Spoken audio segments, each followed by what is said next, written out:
Wacana redenominasi rupiah kembali mencuat setelah Menteri Keuangan Purbaya Yudi Sadewa menyampaikan rencana penyederhanaan nilai nominal mata uang nasional. Gagasan ini dinilai bukan hal baru, karena telah dibahas sejak 2010, namun hingga kini belum terrealisasi. Pengamat ekonomi Universitas Diponegoro, Nugroho menilai langkah redenominasi memiliki manfaat besar terutama dari sisi administrasi dan efisiensi transaksi. Menurutnya, jumlah nol yang terlalu banyak pada rupiah membuat sistem pencatatan dan transfer dana menjadi lebih rumit, sehingga penyederhanaan akan meningkatkan kemudahan dan kepercayaan terhadap mata uang nasional. Selain itu, redenominasi juga dinilai dapat memberikan efek psikologis positif bagi masyarakat.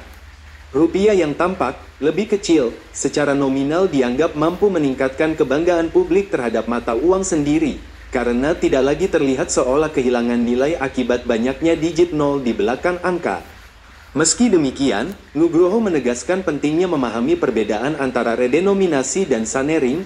Redenominasi hanya menyederhanakan angka tanpa mengubah nilai real mata uang, sementara sanering memangkas nilai uang dan daya beli secara drastis. Kesalahan persepsi ini, menurutnya, kerap menjadi sumber kekhawatiran publik setiap kali isu redenominasi muncul. Ia menyoroti potensi efek samping yang mungkin muncul dari implementasi kebijakan ini, terutama kecenderungan pedagang atau pelaku usaha membulatkan harga ke atas. Kondisi tersebut bisa memicu kenaikan harga barang, yang secara akumulatif dapat menimbulkan tekanan inflasi meski secara nominal nilai uang tidak berubah. Karena itu, Nugroho menilai pemerintah perlu menyiapkan sosialisasi yang komprehensif dan bertahap agar masyarakat memahami esensi kebijakan tersebut. Tanpa edukasi publik yang memadai, redenominasi berisiko menimbulkan kebingungan, terutama di kalangan pelaku usaha kecil dan masyarakat awam. Ia berpendapat, kebijakan ini idealnya diterapkan pada saat ekonomi nasional benar-benar stabil, baik dari sisi inflasi, kurs rupiah, maupun psikologis pasar. Berdasarkan kondisi saat ini, Nugroho memperkirakan pelaksanaan redenominasi paling realistis dilakukan pada tahun 2026 atau 2027, setelah pemerintah menuntaskan tahapan sosialisasi dan memastikan kesiapan seluruh sektor ekonomi. Ya, menurut saya kalau tadi ya, dalam pembulatan ke atas, karena menurutnya di langit tiga kan ada yang pecahan yang tidak persis ya namanya, sehingga ada kecenderungan membulatkan ke atas. Nah, sehingga memang akan terjadi kenaikan harga gitu. Ya memang mungkin masyarakat akan dirugikan juga dengan fenomena yang seperti itu. Nah, mungkin yang perlu lagi juga sosialisasi ya saya kira. Karena kan ini kebijakan yang relatif baru lah untuk sekarang ini, sehingga tadi ada kekurang pahaman masyarakat misalnya menyamakan redenominasi dengan sanering.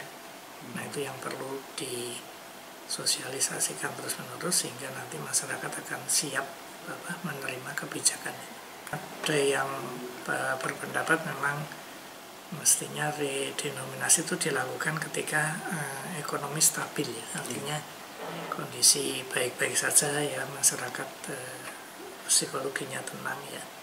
Nah, memang kalau dilihat sekarang memang ya sebenarnya kondisi ekonomi belum stabil benar ya, artinya misalnya kalau kita melihat kalau inflasi sih sudah stabil ya, artinya memang sesuai target Bank Indonesia dan pemerintah kan 2,5% plus minus 1. Tapi misalnya kalau kita melihat nilai tukar rupiah sebenarnya kan masih under pressure ya, masih dalam tekanan itu. Nah, memang ini yang mungkin menjadi pertimbangan juga ya, apakah akan dilakukan sekarang. Kalau saya membaca-baca sih kelihatannya 2026 atau 2027 itu baru dilakukan. Nah, mudah-mudahan nanti di 2026-2027 mungkin kita relatif stabil ya, sehingga kalau akan dilakukan redenominasi itu akan lebih baik. Hafifah Nur Hasanah melaporkan dari Kota Semarang, Jawa Tengah.